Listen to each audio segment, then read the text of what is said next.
ꯍꯧꯖꯤꯛ ꯀꯨꯝꯅꯕ ꯇꯧꯔꯒꯦ ꯑꯗꯣ ꯀꯌꯥꯝ ꯂꯨꯕꯅꯣꯗꯤ ꯈꯪꯗꯦ ꯐꯥꯔꯁ ꯇꯥꯏꯝꯅꯤꯀꯣ ꯏꯁꯤꯡ ꯀꯨꯝꯗꯣꯏꯁꯦ ꯏꯔꯣꯏꯕ ꯍꯩꯇꯦ ꯑꯗꯨꯅ ꯗꯨꯡ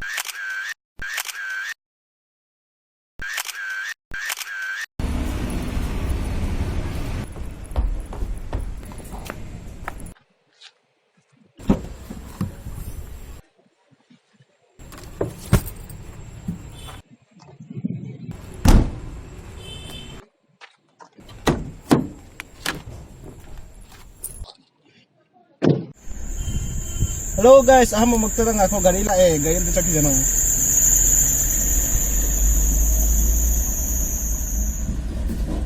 Hello guys, magtanong nga si kangleipak na viewer member taram nokchari aduga khoi nga sigi plan je khombrade mafam amada di koi bidi chatlani ba koi ba chappa je khombrade ngarang Sunday chappa do thonglo lamba mafam amale ba do di vlog sem dream ne khangaro ko adu da chappa ya na tragna waterfall chappa na tena swimming pool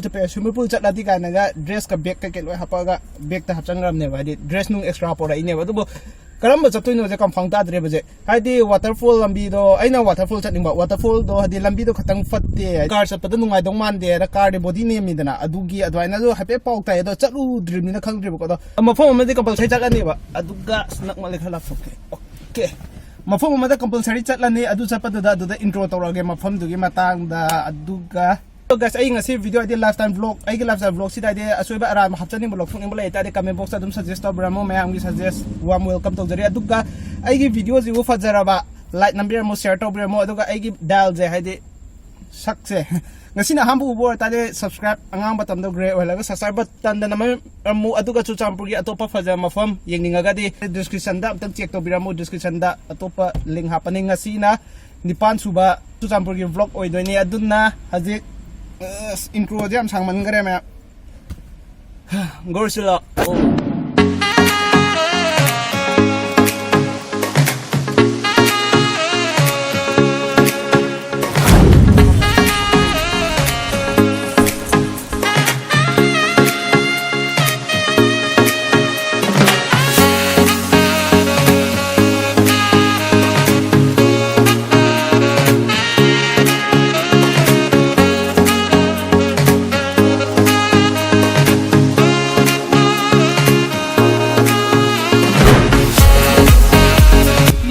swimming pool sila swimming pool changbam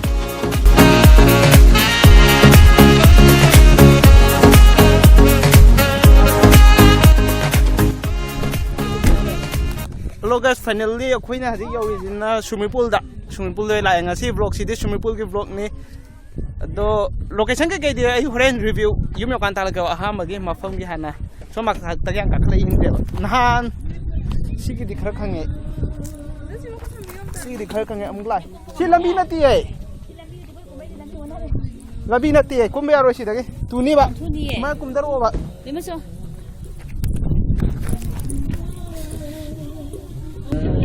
kasi ngo car park na si to je ko ada si dam sanga ni as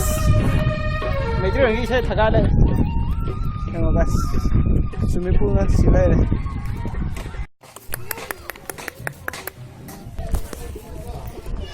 Sida thalai le nakhoi ki pochai do nasana risk pu jaga do ba ada chekhna thang do ba sida swimming pool gi rule lai le ado si de swimming pool khuding gi adhum tawdi tongna bane kanam khangna dre na ticket kya na yang khai angang di yaw do ja re ko si ju ya re da pi e sangum ma ji charge kya hoya bol lai ga dra sangum 50 oi ba ka Ada yang kai je iruba khata ira changbagi ra pulap yaura o ada irubagi matam leibra ka iruba de ma pung ama ga finally swimming pool yaure to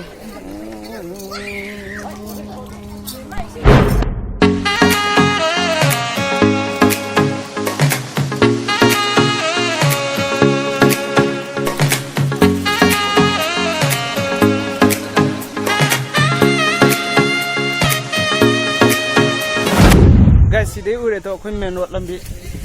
mafam ji yam kai na chaw ni te chungma famam ja teng si da khalai la duga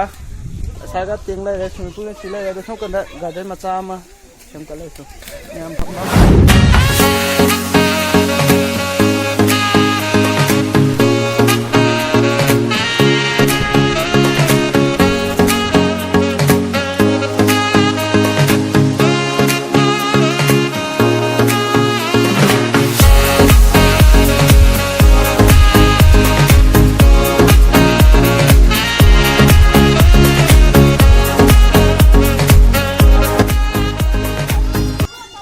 guys side iroi ge ado dress ning chen thoga ado kyam lubno khotno khamai tawbuno haido adu da haira ge ai ju iroi ba haite ko sengna da iroi ba haite ado ising jam lubo natte sam ni moi makha kum mi hoi je sida hang bada nai kumna bataros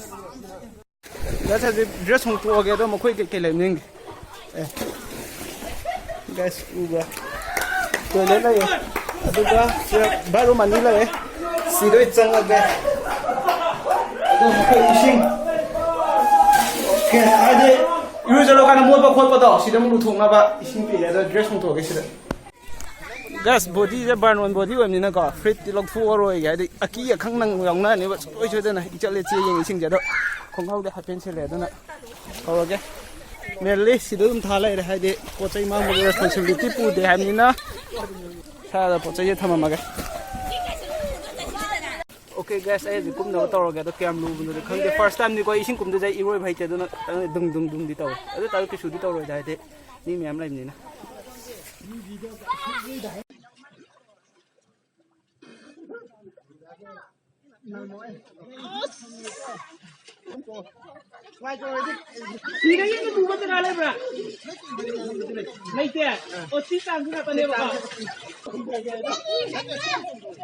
Let's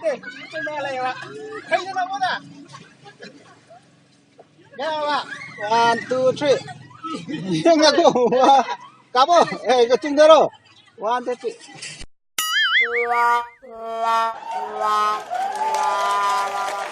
Ai, năng chung là vía rồi, nó sao hụt đấy? À, đây là lùi luôn đấy. Guys, iroi ba haite de ising de da ani rakti chok de da ising loi thai ya de pakhat le swai law ne ma ya de ma iroi ba haite ma para phian chale guys ta ye guys tong da roi ge tak noi kum ge ta le ki le chi me ya de ta lu de ma pu la la ba kho mai ko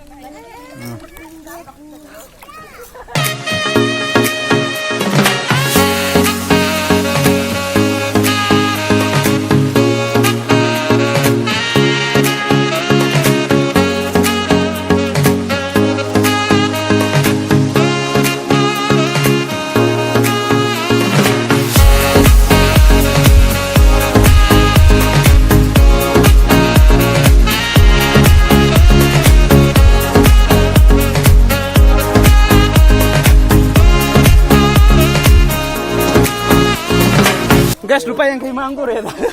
ai si dai hai tre shom na angang gi ne ba ko si da phin kha gi si dai si angang si na thi le tu sa khwang mu je si tang we si doi taw ra ge khoi gi angang gi doi ho na ra ge guys si dai paisa mangal lo ro gi si chap cha ne ai na tong ni mung taw ya ni thi lam ni na ba adu na si taw ra ge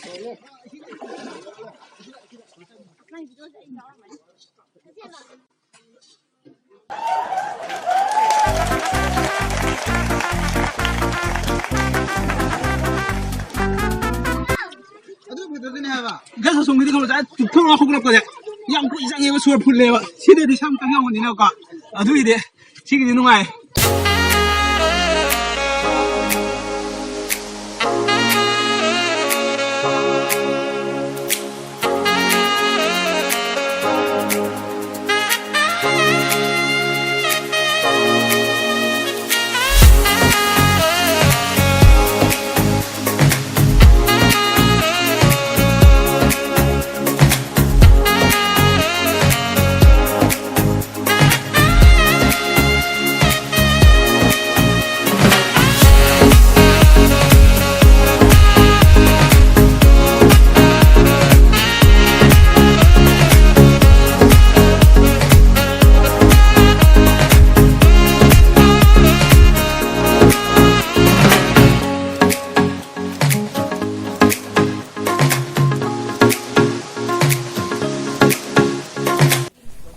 Guys, si aruba je si chala si me ade phone je puram ta video nam aruba je tap noi kum jage ko kum ba hik tam ni na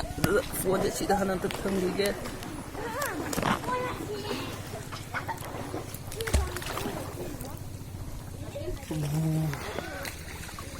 okay finally may ai điều re tu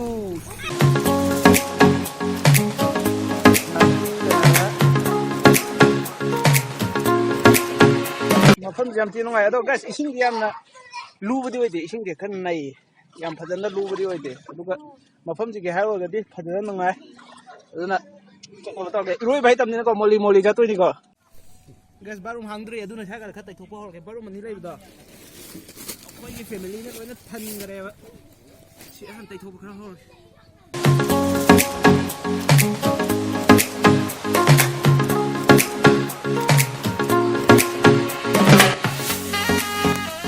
ꯉꯁꯥꯏ drive ꯌꯥꯝ ꯍꯩꯕꯗꯣ ꯑꯗꯨꯗꯣ ꯁꯥꯔꯗ ꯂꯩꯔꯦꯕꯀꯣ ꯕ꯭ꯔꯣꯒꯤ ꯃꯤꯡ ꯍꯥꯏꯔꯣꯅꯦ drive ꯌꯥꯝ ꯍꯩꯕꯗꯣ ꯉꯁꯥꯏ ꯗ꯭ꯔꯥꯏꯚ ꯌꯥꯝ ꯍꯩꯈꯤꯕꯗꯣ ꯀꯥꯏ ꯖꯒꯥꯗꯒꯤꯗꯣ ꯆꯨꯔꯥꯆꯥꯟꯄꯨꯔꯗꯒꯤ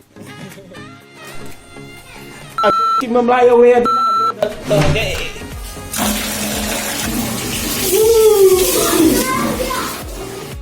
ओके गाइस ड्रेस के लोई सेसन लोरे अदुगा सिगी हैपेट ओइम चाले के हदिको वेडनेसडे खुदिंग इसिंग सिंतु हेबको कयम वेडनेसडे द सिंतोपै दादि थर्सडे द लाक दादि को इसिंग दे अदु मतिक रुअनि अदु द टाइम नोइ लाके दादि थर्सडे द लाओ अदुनि हेना नुगानि अदुगा सिदा लाकपदा कैमरा खतम पै ओके सिदा लाकपदा कमरा नखोइना प्रोडक्ट नखोइ हुंदुकना ड्रेस अमा पोरो अदुगा टॉवेल तैथो खतोकना टॉवेल पोरो अदुगा हाना सापोन जे फैसिलिटी तोरमेबा अदु सापोन फैसिलिटी तोरमदो अदुदो हादि सापोन जे मखोइना पुरा पुरागा सिगी पुल मनुंग जिदा थांदरम खतरम तौबदि सापोन जे मखोइ जे थिंगरबा ता खो युमदे पोजरपदि आइबा युमदे पोरागा सापोन पोपे अदुगा मनुंग बारुंग इसिंग दे अदु मतिक फैय दे खोइ नौन लुजा थोकदाव दे लुजा थोकता दे स्विमिंग पूल आइ दे ai एक्सप्लेन दो मयाम ने खंदै ngata दे एवरीवेयर तौरमदो ngata ने अदुना अदु मतिक नुंगाइ रुजाबा ai इरोइ दुम तमनिंgai डेम कॉलेज सिदा तौ तारे इफाल लाकादा अदुगा गाइस सि मथकसे सिदगी यंगदा सिजे गाड़ी पार्क ओइबा मफमदुनेबको सिदगी व्यू जे हाबितंग लौदरके कमाय तौना मैम पुने मिनर्स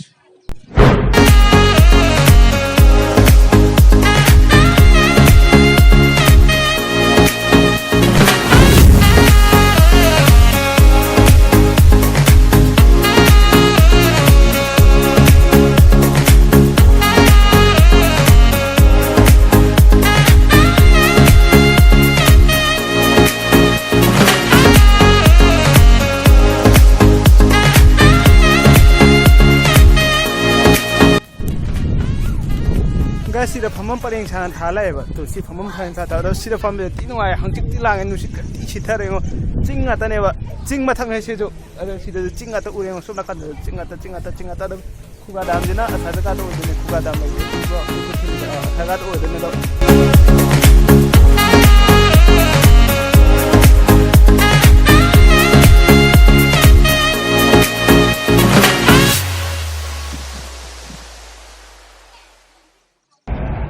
स्विमिंग पूल मफम से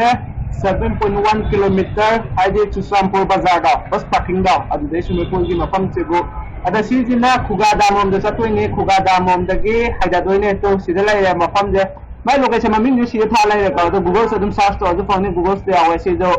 अदगा सिजिना बाजार हम चप्पल बिना दे बस पार्किंग हम चप्पा इंफाल हम दा गत लंबीने वा जुम तप तम सुम तखलकेबा आइना मापिरे जे सिगी एड्रेस है